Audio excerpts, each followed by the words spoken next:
Bueno, bienvenidos a un viaje musical por Facatativá, hoy con un invitado muy especial.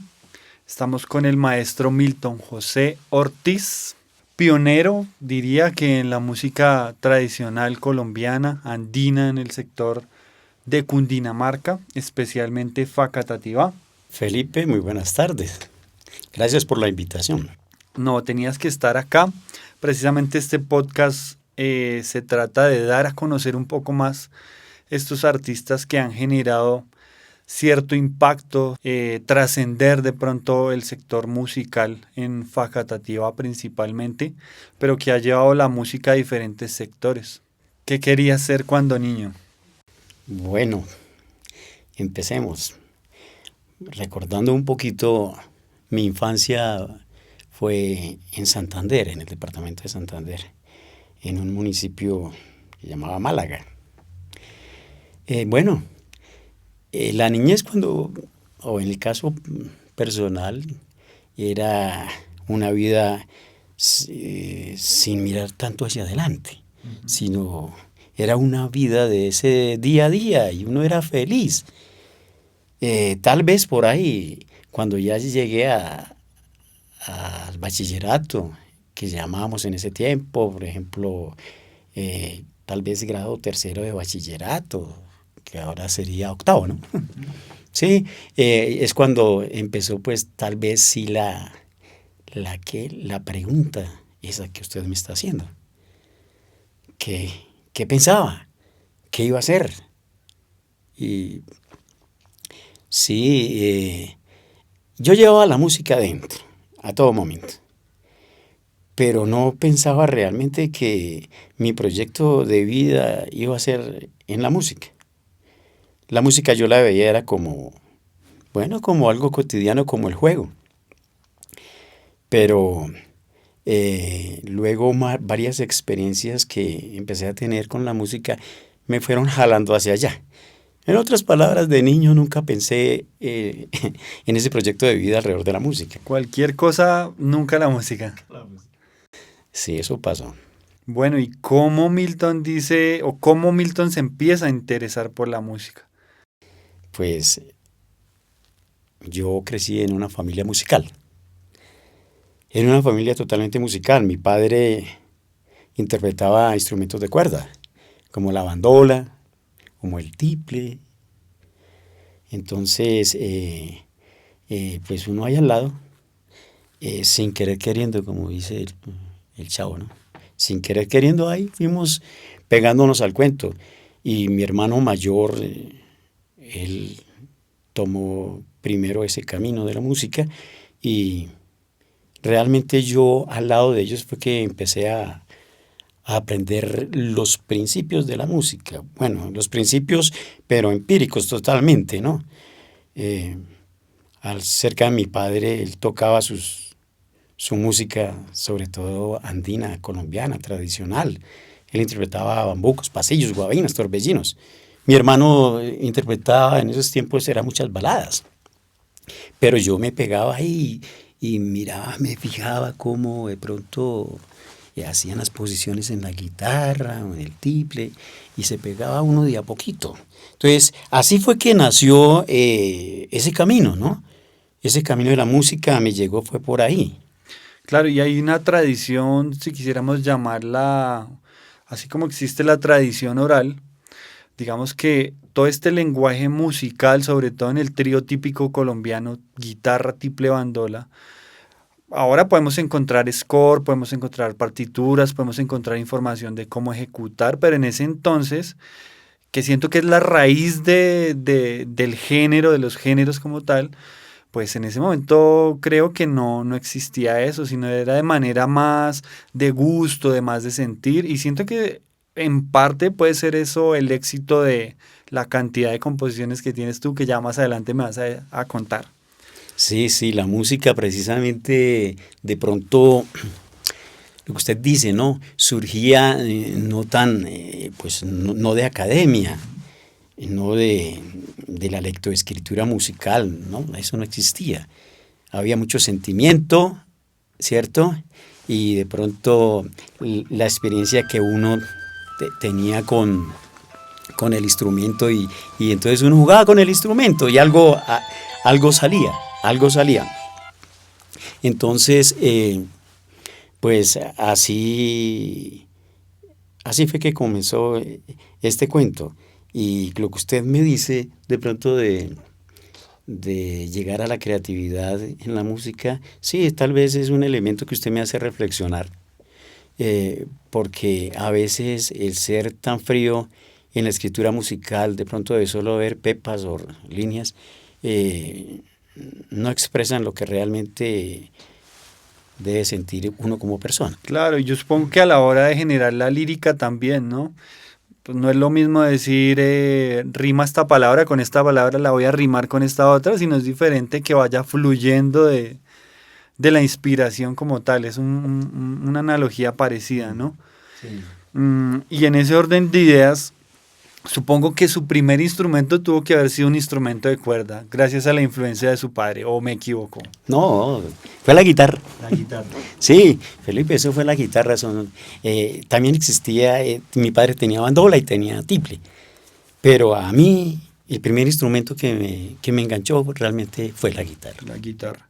Y su papá lo inició en todo el proceso de formación en el instrumento, o usted dijo, venga a ver cómo es si yo aprendo por su propia voluntad. Vea, es que no era tan intencional en mi padre enseñarme como tal. Uh-huh. Era simplemente que uno se sumaba a lo que ellos hacían. Él tocaba con unos tíos, con una familia, y simplemente uno compartía. Y de pronto alguien soltaba la guitarra o la cogía uno, o de pronto preguntaba algo, ¿cómo es el re? ¿Cómo es el la? ¿Cómo es acá? Y le decía, pero no había ningún interés así como tan fijo, ¿no? Que tienen que aprender. No, eso no existía. Y llegó un momento en que yo ya acompañaba y pues... ¿A qué horas? ¿A qué horas? Sí. Y eso que me estás contando es una historia bastante particular porque casi digamos, en el sector cundiboyacense no se ve, diferente a los llanos orientales, sí que, digamos, las familias se reúnen después de trabajar, agarran su cuatro, agarran su arpa, agarran sus maracas y ya es como una tradición y se reúnen a explorar, a jugar y de repente estos manes haciendo vainas locas en su arpa, en su cuatro y es una vaina más de tradición terminan de trabajar, se reúnen y se divierten. Y lo que me estás contando es algo muy parecido, pero de la región cundiboyacense, tiple, bandola y guitarra, sí, reunidos en un entorno familiar, prácticamente disfrutando de la música y siento que, vuelvo y lo digo, eso es lo que siento que alimenta un poquito ese gusto musical por el estilo, ¿no? Acerca de la versatilidad, justamente lo estamos hablando. Pasillos, bambucos, guabinas, torbellinos.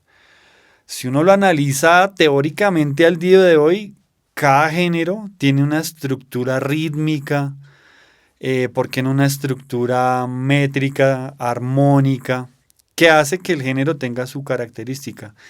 En ese momento, ¿cómo descubren que esto es un pasillo? ¿Cómo saben que esto es un bambuco? ¿Cómo se genera esa tradición? O sea, ¿cómo se traspasa esa información? Bueno, sí, primero es ese sentimiento musical que uno adquiere, donde tal vez el 3/4 o el 6/8 es muy común, ¿no? Hablando un poquito más de la técnica o de cómo es o cómo se construye el compás en la música andina colombiana.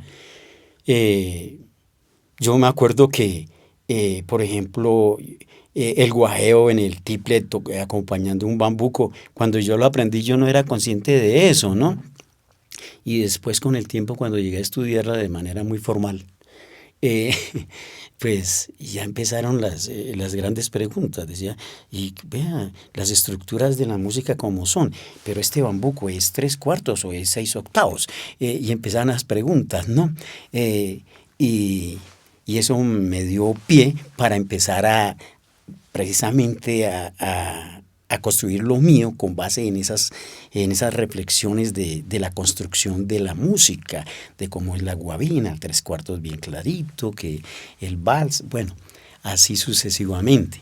Bueno, en este momento yo sé que tienes muchas composiciones, muchas de ellas son relevantes hoy en día, algo otras aún no han salido, supongo que aún estás, como todos los artistas siempre estamos en procesos creativos todo el tiempo, o a veces dice que uno no termina la obra, sino que la tiene que entregar. En algún momento la tiene que entregar, pero uno como artista quisiera seguir haciéndole, quisiera seguir poniéndole, ¿será que le cambio esta armonía? ¿Será que le cambio este verso? Supongo que te pasa muy a menudo, ¿no? Permanentemente. Sí, no, es que Felipe, es eso. Ese trabajo de creación es algo ya parte del ser, de la persona. Y entonces en ese caso, cualquier momento es apto para crear.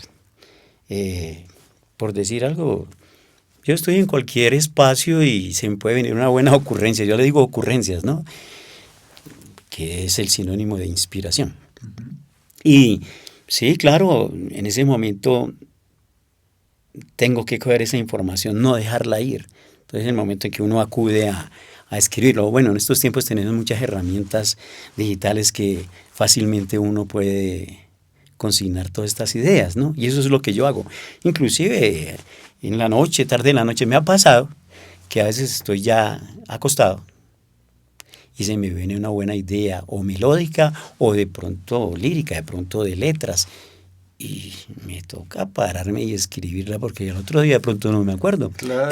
Entonces, lo que quiero decir es que eso es algo muy permanente. Yo no digo, bueno, el día lunes a las 8 de la mañana voy a escribir una canción. Eso no sucede así.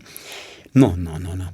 Aunque uno trata a veces de sí programarse, ¿no? Es decir, quiero hacer algo al respecto de algo, un tema o algo así. Pero eso no es tan hermético. Eso ahí depende mucho del momento que uno esté viviendo, ¿cierto? Del sentimiento, la energía que tenga uno. Sí, ese proceso creativo. General, ¿cuántos temas tienes? ¿Cuántos temas calculas que tienes? Porque yo sé que debe haber muchos en proceso de gestación, ¿no? Pero Sí. un aproximado. No, yo tengo alrededor de unos 150 temas. 150 temas. Hay unos ya muy bien elaborados en el sentido que cuando uno crea un tema, como usted lo ha dicho, uno considera que está, pero realmente en el arte casi nunca está terminado el tema. Esos temas quedan vivos para que de pronto sean de pronto o corregidos o de pronto enriquecidos de una u otra manera. Lo que pasa es que sí es bien cierto que uno llega un momento en que dice, esto ya se merece que lo conozcan, ¿cierto? Lo puedo publicar, lo puedo dar a conocer, que es diferente, pero bueno, de tal vez esos 150 temas, tengo unos 100 temas muy bien constituidos ya que no tengo que hacerles mucho. No tengo que hacerles mucho, ¿no? Ya, Ya tiene por un lo menos trabajo tiene un adelantado. trabajo elaborado, armónico, melódico, inclusive de formato, por ejemplo, para estudiantina o para trío o para dueto, cosas como esas, las tengo ya constituidas. Es eso, otros están en el día a día, o sea que tengo un montón de material que me está esperando en la casita para cualquier momento llegar y empezar a idear Bueno, cómo los muy chévere porque trabajamos. digamos, podría decir que actualmente hay muy pocos compositores en el sector de la música andina colombiana. O sea que tienes una mina de oro en la casa. O Ojalá. en esa tableta que veo que Así en la tablet, sí. supongo que ahora hoy en día te la pasas ahí dándole. ¿Recuerdas la primera composición que salió a la luz? Uy, qué pregunta, esa me la han hecho varias veces. Sí. Y es decir, yo tal vez la primera composición que me atreví como tal a hacer, que recuerde yo, fue un tema alusivo a un personaje de Facatativá como en el año 93, tal vez. Fue cuando yo empecé a escribir y lo hice pensando en un personaje pintoresco de Facatativá que se llamaba Macana. Le hice una canción. de locura lo hice. Y eso nace porque había un amigo que me escuchaba y que yo tenía pues ocurrencias así, a ratos decía cosas así como versadita y todo eso. Oiga, Milton, usted tiene como la facilidad, porque haga algo, una canción. Y me empujaba a eso. Y un día dije, voy a hacer el intento. Y en mi memoria tengo ese momento de la creación de esa canción, porque ahí para allá eso se volvió una costumbre Claro. cotidiana. Muchas veces uno necesita ese empujoncito, ¿no? Sí, A sí, veces sabe uno que no sí. cree lo que tiene y lo que está, Ajá, de pronto a lo que vino al mundo realmente, ¿no? sí. ¿Cuántos años de carrera ya? No, eso ya tal vez unos 50 años. Toda una vida. Sí, claro. Bueno, y también tienes un rol bastante importante, la formación. También eres docente. Sí. Sé que hay muchas generaciones que han pasado por tus manos, de pronto en procesos de iniciación, de pronto en procesos avanzados, o sea, de todo lo que se nos ocurra. Y siento que siempre has tratado de incentivar como ese amor por la música andina colombiana. ¿Cómo crees que lo reciben las nuevas generaciones? Vea, eso siempre ha sido una pregunta para muchos, que si el folclore, lo que yo hago, la música que yo promuevo, llega a las nuevas generaciones. Y he tenido la grata sorpresa que siempre he tenido eco en esa tarea pedagógica, en esa tarea de enseñar. Y he aprendido que mucha juventud que de pronto no escucha en su cotidianidad la música folclórica colombiana y más la andina colombiana, si no lo hacen de pronto es por desconocimiento, porque no han tenido la oportunidad. Porque en mi experiencia, cuando a estos muchachos, en términos generales, se les da la oportunidad de escucharla, de analizarla, de decirles cómo es, ve, se ven unas grandes sorpresas. Dicen, muchachos, esa música es bonita, vean, la armonía, el ritmo, tal cosa. Se despierta el amor por lo nuestro. Y hasta difícil de ejecutar, ¿no? Claro, eso no es fácil. Técnicamente la música colombiana tiene mucha información. Ujú. Sí, por ejemplo, los bambucos no son nada fáciles, más en la parte del comienzo, para entender, por ejemplo, la síncopa, por decir algo, ¿no? Eso no es tan fácil al Sí. comienzo. No, interiorizarla es difícil. Y más a alguien que de pronto... Tengo una anécdota, un amigo que tocaba bajo eléctrico en una banda de heavy metal, pero a la vez tocaba con su merced. Y tocaba música andina. ¿Sí? Hmm. Sí. Y Sebastián lo conoce también, camarógrafo. Pero cómo son esos contrastes, ¿no? Sí, es que ese es un ejemplo. Ese es un ejemplo. No sé de quién me está hablando en ese momento. Sí, no se escapará de tantas generaciones que ha... Pues sí, Pero estoy sí. viejo. No, pero lleno de conocimiento. Sí, tal vez mucha experiencia. Y historia patria, sí, señor. Entonces es muy bonito ese contraste cultural, ¿no? No, eso ¿Cuántos años en la docencia ya? desde el año 97, o sea, 25, 20, 28. 28 en la docencia, pero oficial. oficial. Porque antes hice el ejercicio de la enseñanza en colegios particulares, con gran satisfacción. Yo trabajé, por ejemplo, en instituciones del municipio como el Pestalozziano. Ujú. De allí saqué un grupo de niños muy buenos para la música, dentro de los cuales está, por ejemplo, Ramiro Cadena, que es el director de la banda fiestera de Facatativá. Está quien César Augusto Villamil, Ujú. quien todos lo conocemos acá y es un referente nacional en la música. Y ellos pasaron, sí, gratamente. Los tuve en el aula de clase, en el área de artística, en música. Y precisamente cuando César Augusto, por ejemplo, se graduó en la Javeriana, eh, hizo una invitación especial, me hizo una invitación especial al grado, y al cual yo asistí. Y las palabras de él fueron muy sentidas porque dijo, si el profesor Milton no me dice no me inicia en la música, yo sería de pronto contador público o ingeniero, o quién sabe. Sí. No, y estos nombres de personajes también muy representativos de Facatativá, de otra generación, eh, pues tienen algo diferencial, ¿no? Que uno dice, estos manes son de Facatativá. Y puede que se deba a eso, ¿no? A ese tipo de formación. Vuelvo y lo digo, la música colombiana tiene estructuras no muy fáciles, estructuras complejas. Ese sentido y ese gusto no se adquiere. Yo siempre hago como esta analogía, ¿no? Pongámosle a un, no sé, un extranjero, un estadounidense, un francés a tocar un 6/8, a ver cómo lo va a interpretar.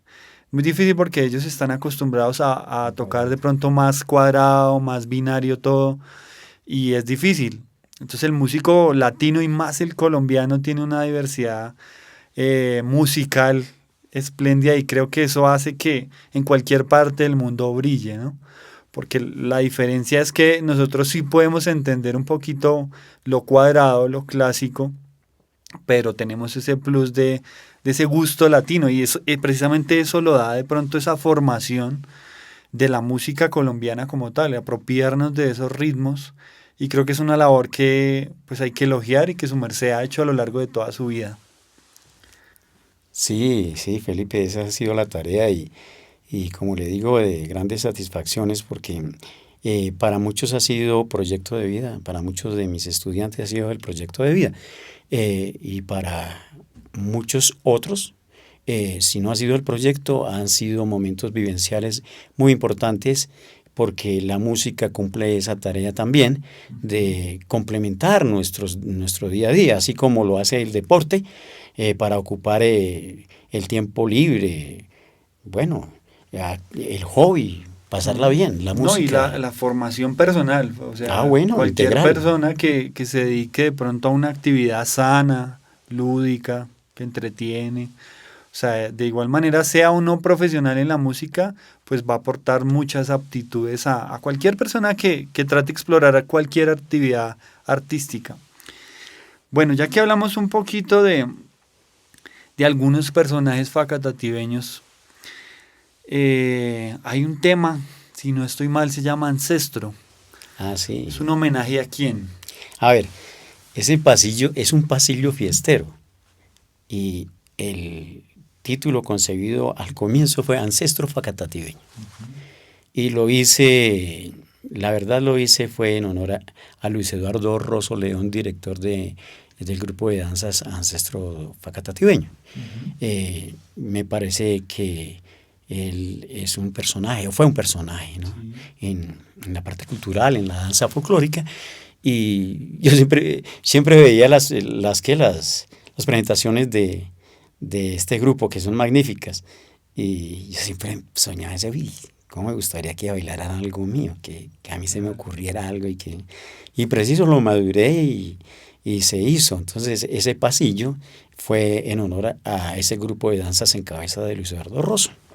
Bueno, estamos cerquita a la vivienda Sí. de él, estamos aquí en el sector del Zambrano. Y eso tiene otra historia, Felipe. Eso tuvo una trascendencia porque ese pasillo lo grabó el grupo de música del Patronato Colombiano de Artes y Ciencias y lo publicó en su revista, le hizo CD, le hizo video porque como se hizo una propuesta musical y dancística, en ese momento Luis Eduardo Rosso León le hizo la propuesta dancística al tema y se convirtió en un tema representativo de Cundinamarca oficialmente. Entonces para mí ha sido un gran orgullo porque ya en cualquier parte va uno a ver de pronto grupos de danzas en un festival o similar y lo están ejecutando. Sí, lo están ejecutando. Y voy a esa pregunta porque como una composición tuya que en el momento fue una idea, luego se gestó como una canción, trasciende a que otra actividad artística lo apropie, ¿no?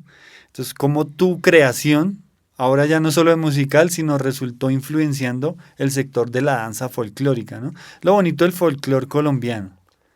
Sí, claro, porque es que la danza y la música son algo que van de la mano. Y en el folclore, aún más. En el folclore, claro, nuestros bambucos, nuestros pasillos, nuestras guabinas se cantan y se bailan.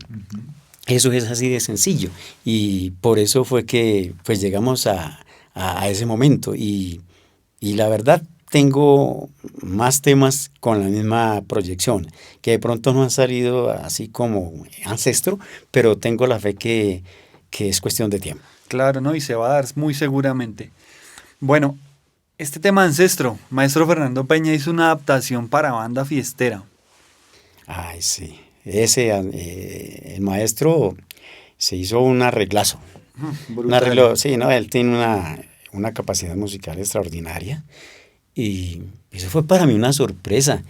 Eh, yo consigo que fue una idea de él solito, es decir, porque luego se oficializó un poco con la alcaldía municipal en ese momento, con la Secretaría de Cultura, pero realmente el maestro Peña fue el que entiendo, se craneó esa idea de hacer eso y lo hizo y hubo un reconocimiento muy bonito porque aparte del arreglo que él hace, que el arreglo es para banda sinfónica y él hace el montaje con la banda del momento y hacen un homenaje, hacen un homenaje al maestro Luis Eduardo Rosso León y a mí. Ujú. Sí, me acuerdo y eso fue muy sentido, fue muy bonito. Claro. Y ese arreglo quedó en el archivo de partituras de la Casa de la Secretaría de Cultura y sí, lo han seguido manteniendo. Inclusive este fin de semana ese tema lo lleva la banda fiestera a Villeta al festival departamental. O sea, va a concursar. Bueno, y toco este tema porque, bueno, ya hablamos de formación, hablamos de creación, hablamos de cómo a través de la creación se influenció otro sector artístico como lo es la danza, y ahora persuade a un arreglista para hacer una versión fantabulosa. Y resultó involucrándose a otro sector musical de bandas de viento. Sí, claro. Es que sí, esa música va llegando, no sé, es cuestión de inercia tal vez, ¿no? Sí, temas que llegaron a hacer, es decir, hay algunos temas que ya le hicieron arreglos para formatos más grandes, Ujú. inclusive. Banda sinfónica, por ejemplo, la Banda Sinfónica de De Cundinamarca, Cundinamarca, que es sí. una banda sinfónica de un formato muy grande, Sí, y le hicieron un arreglo hermosísimo a un par de temas míos. sí, los escuché bajo la dirección de César Villamil, precisamente, ¿no? Y Sí. son unos arreglos muy buenos, supongo yo que fueron auspiciados por la gobernación de Cundinamarca. Sí, sí, exactamente. Si hablamos un poquito de eso, eh, eso fue el año pasado. Ujú. El año pasado, y de Cundinamarca, pues quiso hacerme un homenaje. Increíble. Sí, eso fue para mí una sorpresa grandísima porque pues, uno no sabe qué tantos méritos debe tener uno Claro. o qué suerte debe tener uno para que le hagan un homenaje así. Pero bueno, fue así. Y entonces, en un momento determinado se me acercaron, la directora en ese momento, esta Luisa Aguirre, y me dice, necesito su repertorio musical porque queremos ver, resaltarlo. Y claro, era para hacer unos arreglos. Hicieron 2 arreglos para banda sinfónica y 2 arreglos para orquesta De cuerdas de pulsadas. cuerdas pulsadas, sí, exactamente. Entonces, para banda sinfónica hicieron uno solamente instrumental. Para, para que hicieron otro arreglo con la parte vocal, el cual esa interpretación la hizo precisamente Nico Monroy. Nico Monroy.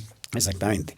Y para cuerdas hicieron un pasillo que se llama Raíces y la versión cantada fue el tema eh, mm, El telar de la vida, un bambuco, que lo cantó Maite, la niña que participó Ujú. En la Voz en la Kids. Voz Kids. Sí. Todo este material, en el momento, bueno, es un homenaje, es un repertorio para hacer de pronto alusión a la vida artística, pero esto se vuelve un material de estudio para las nuevas generaciones, para los nuevos grupos. Y puede que pase lo que sucedió con la danza, ¿no? Que llega uno a un evento nacional y de pronto hay alguien ejecutando la obra, danzando la obra. Y pasa mucho con este sector, por eso toco el sector de las bandas de viento, porque o sea, sería, digamos, equivocado no decir que es el sector más grande, porque casi todos los municipios cuentan con una banda.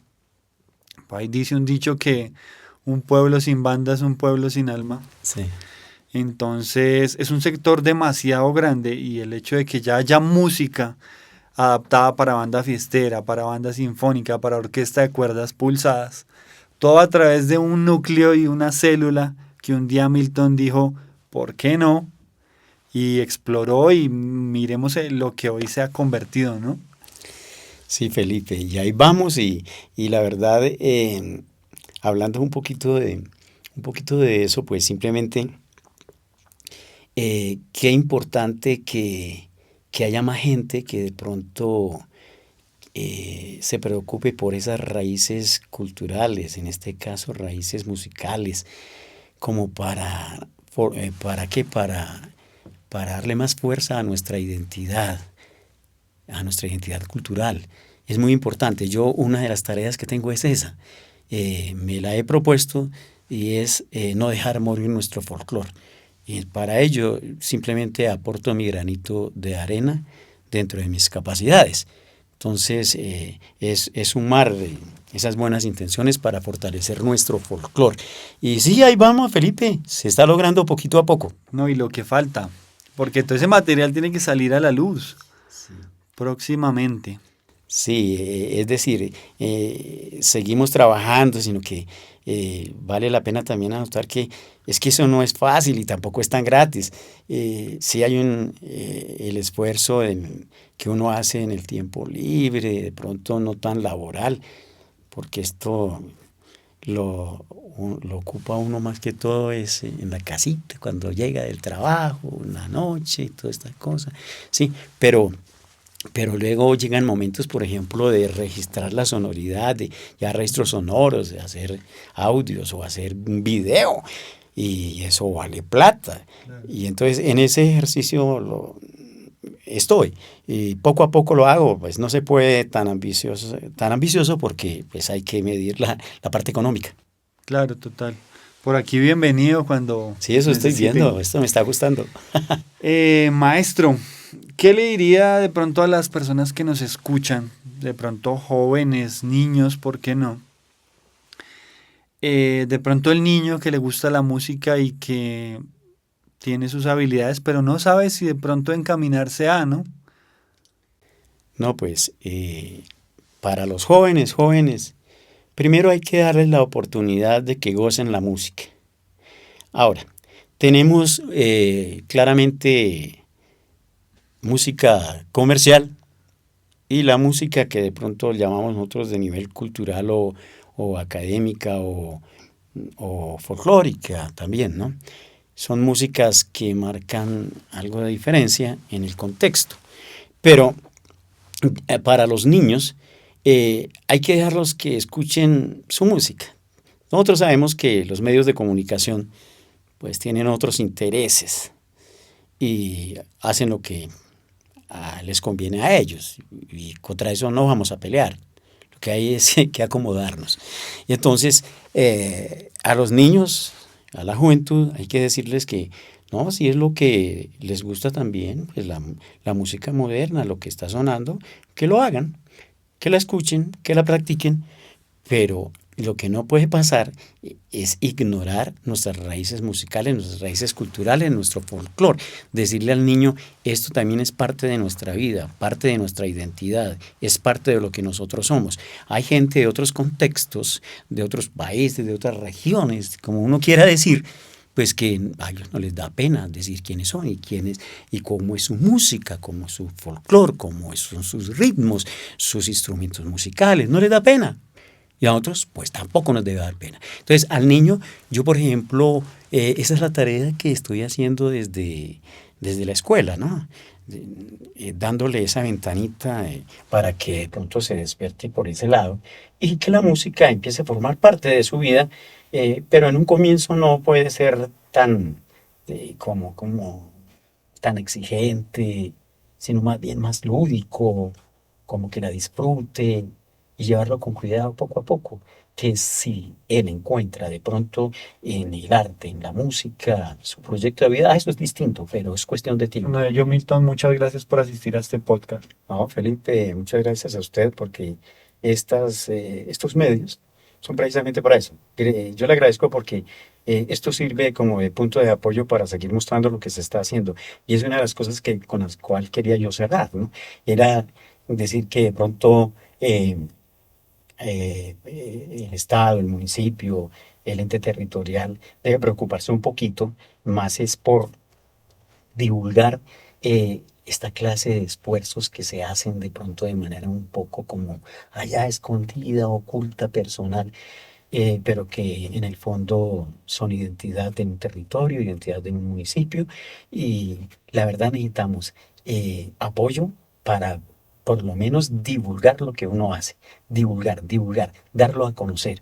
Y el municipio en este caso tiene la facilidad, tiene los medios, tiene muchas posibilidades para colaborarnos en ese sentido. Lo hablo no por mí solamente, sino por los que hacen tareas similares a la mía. Total. Maestro, muchas gracias por la asistencia. Bueno, Felipe.